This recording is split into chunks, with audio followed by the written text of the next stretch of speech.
Hello, Warlocks of all shapes and sizes! My name is Chance, welcome to my Spellbook, and thank you so much for tuning into our 43rd episode of our Eldritch Invocations series. Today we're taking a look at a confusingly named one in my opinion, but I'll get into that a little bit later.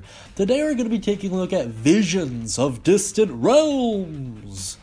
It really sounds cooler than it is. Don't get me wrong, it's still super cool. I just feel like the name kind of overhypes it a little bit. But in any case, let's take a look at the description and break this down a little bit, or at least understand it on a foundational level. First and foremost, there is a prerequisite, and that is you have to be at 15th level, so it is one of those top tier Warlock invocations, and that's 15 levels of Warlock, by the way, not any other class, multi-class going on there, 15 levels of Warlock. And it reads as followed: you can cast Arcane Eye at will without expending a spell slot, so fairly standard stuff, we've seen a lot of this. Let's go to the overview and kind of explain in more detail what it actually does. So it lets it create an invisible eye that has dark vision and look through it.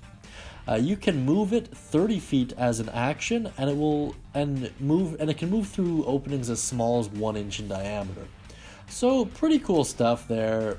The reason why I find this to be kind of confusingly named is the fact that it has to be on the same plane of existence as you. So, you know, I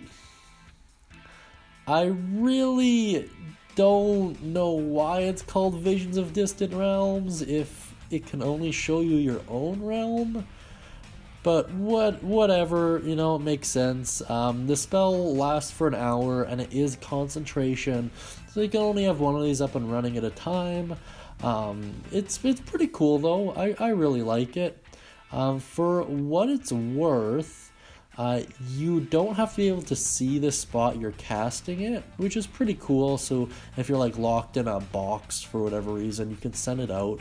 It also is tangible, although it can't be destroyed. So you could bump into party members to get their attention, stuff like that.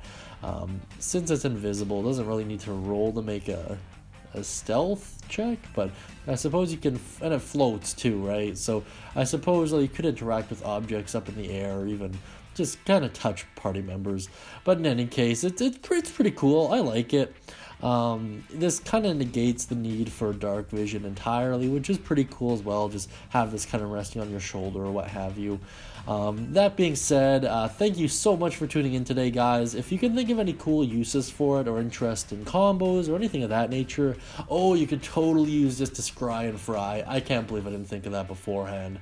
That is cool. In that case, this is ridiculously good. This is super good.